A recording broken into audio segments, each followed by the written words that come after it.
네, 안녕하세요. 이번 LNK 공모전에서 최우수상을 받게 된 사회복지학과 21학번 최윤주입니다. 저의 발표 주제는 명지대학교에 재학하며 경험했던 다양한 활동들을 소개하고 이를 통해 얻게 된 저만의 학습법인 시성비 공부법을 소개시켜 드리려고 합니다. 먼저 시성비란 말 그대로 시간 대비 성능이란 뜻입니다. 그래서 시성비 공부법이란 말 그대로 시간을 효율적으로 사용하여 최소의 시간을 통해 최대의 효과를 이끌어내는 저만의 공부법입니다. 미래융합대학 재학생 특성상 다양한 사회의 역할을 소화하고 있기 때문에 효율적으로 공부하는 것은 더더욱 필요하다고 생각합니다. 먼저 발표 순서는 명지대학교 내 활동, 시성비 공부법, 활동 요약 및 마무리입니다. 앞서 말씀드렸다시피 시성비 공부법은 명지대학교의 다양한 활동들을 하며 얻게 된 저만의 공부법이기 때문에 도움이 되었던 활동들도 함께 소개하고자 합니다. 도움이 되었던 교내 활동은 크게 세 가지입니다. 비교과 프로그램, 미래융합대학 멘토 멘티 제도, 명지 배움 품앗이입니다. 먼저 비교과 프로그램입니다.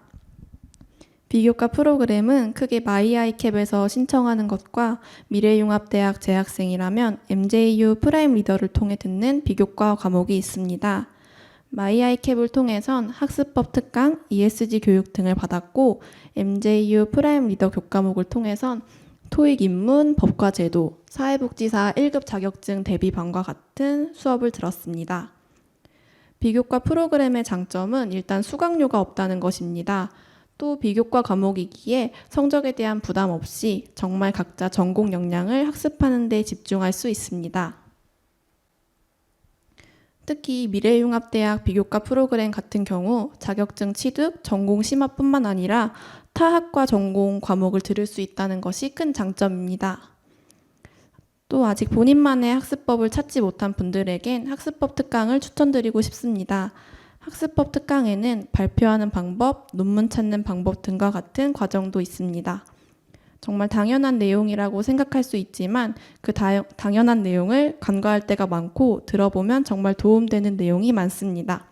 그래서 이러한 상황에 따라 다르겠지만 비교과 프로그램을 들으며 명지 마일리지를 받을 수 있는데 이 마일리지가 쌓이면 상황에 따라 장학 혜택도 받을 수 있습니다.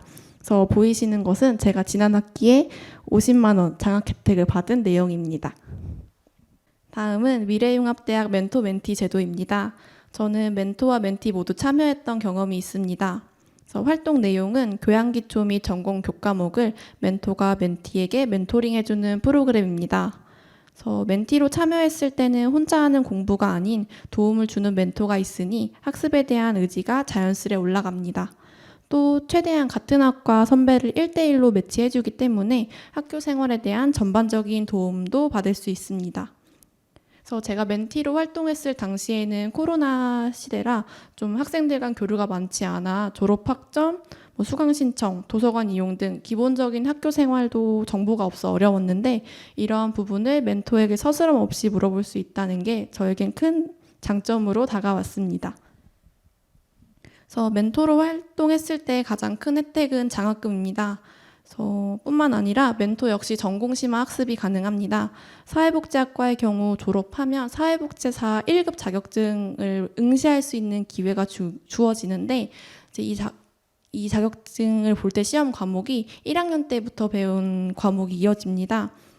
그래서 멘토로 활동하면서 배웠던 과목들을 한 번 더 상기시키면 멘토 역시 전공심화 학습을 할 수 있다고 생각합니다.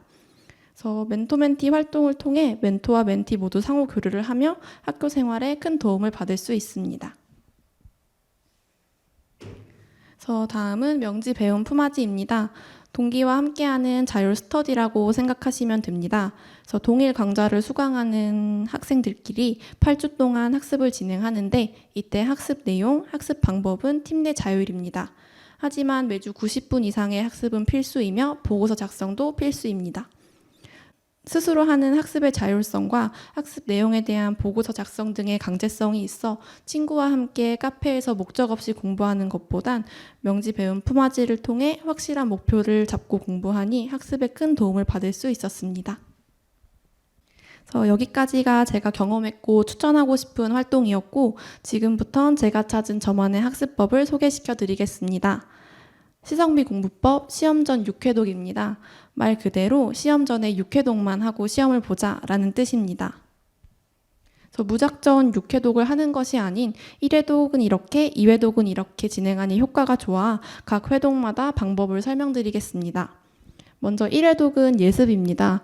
이제 수업 학창시절 예습 복습 중요하다는 말 정말 많이 들어서 다들 그 중요성은 아실 텐데요. 하지만 막상 실천하기에는 정말 귀찮습니다.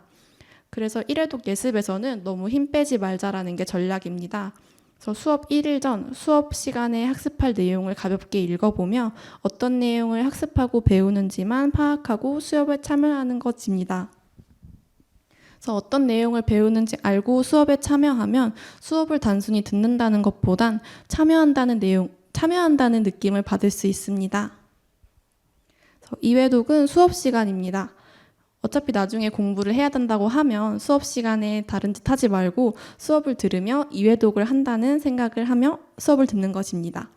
사실 수업 시간에 수업 듣는 것만큼 효율적인 방법은 없다고 생각합니다. 그래서 3회독은 수업을 듣고 하루 이틀 내 메모한 자료를 정리하는 것입니다. 그래서 저는 주로 아이패드를 이용해서 메모를 하는데, 그래서 흘겨 들으면서 정리했던 강의 노트 자료를 그 다음에 예쁘게 옮겨 담는다라는 정도만 마음으로 3회독을 진행하면 어쨌든 강의 자료는 한 번 더 눈에 익힐 수 있습니다. 그래서 여기까지가 매주 진행했던 과정이라면 4회독부터 6회독은 시험 기간에 진행한다고 보시면 됩니다. 그래서 4회독은 목차를 암기하는 것입니다. 그래서 목차를 암기하면 학습의 흐름, 이 단원, 이 개념에서 왜 배우는가를 알 수 있습니다. 그렇게 된다면 학습에 대한 이해도와 암기를 높일 수 있습니다. 5회독은 함께하기입니다. 앞서 말씀드렸던 배움 품앗이, 멘토멘티 제도를 통해 여러 가지 학습법으로 공부해본다면 본인에게 맞는 학습법을 찾을 수 있을 것입니다. 함께 하게 된다면 귀찮았던 내용도 이번엔 넘어갈까 했던 내용도 다시 보게 됩니다. 사회복지학과 교수님들 말씀 중에는 혼자 가면 빨리 하고 함께 가면 멀리 간다 라는 말씀처럼 학우들과 함께 공부하는 것도 방법이라고 생각합니다. 마지막은 6회독입니다. 여기까지 했을 때 목차의 흐름, 주요 개념을 학습했다면 목차별로 꼭 필요한 키워드나 개념을 한 개 이상 뽑아 암기하는 것입니다. 품앗이 활동이나 강의 노트를 확인해보며 어떤 개념이 중요한지를 확인하며 암기하는 것입니다. 그래서 여기까지만 한다면 사실 중간 이상은 간다고 생각합니다. 그래서 만약에 여기까지 했을 때 조금 시간적 여유가 있다면 함께 하면 좋은 플러스 알파 내용입니다. 그래서 시험 예상 문제를 출제해보고 빈칸을 뚫어 주요 키워드나 개념을 빈칸을 뚫고 빈칸을 채워보는 것입니다. 그래서 가장 추천드리는 것은 백지노트 정리법입니다. 백지노트에 그동안 배운 개념이나 내용을 정리하면서 내가 어떤 부분에 학습을 부족했는지 점검해보고 그에 대한 추가 학습을 진행하는 것입니다. 그래서 이렇게 공부했을 때 저에게는 두 가지 목표가 있습니다. 첫째, 시험 문제를 보고 이게 어디서 학습한 내용인지 찾을 수 있어야 한다입니다. 그래서 목차의 흐름까지만 외웠더라도 오픈북 시험 시에 큰 도움을 받을 수 있습니다. 만약 시험 문제를 보고 이게 어디서 학습한 내용인지 찾을 수 없었다면 학습이 부족했다고 저는 스스로 생각했습니다. 그래서 시험의 90%는 암기라고 생각했기 때문에 이 목표만 채워도 큰 도움을 받을 수 있었습니다. 두 번째는 기억에 오래 남기는 것입니다. 그래서 해당 과목을 왜 배우는가를 생각해보며 학습의 목표는 1등이 아닌 공부이기 때문에 기억에 오래 남기는 것도 시험보다 중요한 목표로 잡았습니다. 그래서 다음은 요약 및 마무리입니다. 사실 1등이 목표가 아니라고는 했지만 이렇게 했을 때 성적 향상에 큰 도움을 받을 수 있었습니다. 그래서 여기 보시는 그래프가 저의 성적 향상 그래프인데요. 사실 이 안에는 정말 회사 문제, 개인적인 일도 있지만 결론적으로는 이렇게 공부했을 때 성적이 올랐다는 것을 보여주고 싶어서 준비했습니다. 두 번째는 학습 의지를 올릴 수 있었습니다. 모든 과목에서 내가 1등 해야지 이런 마음으로 공부하기보다는 스스로 왜 대학에 왔는지 목적을 상기시키며 건강에 상하지 않는 선에서 공부를 하니 자연스레 학습 의지가 올라갔던 것 같습니다.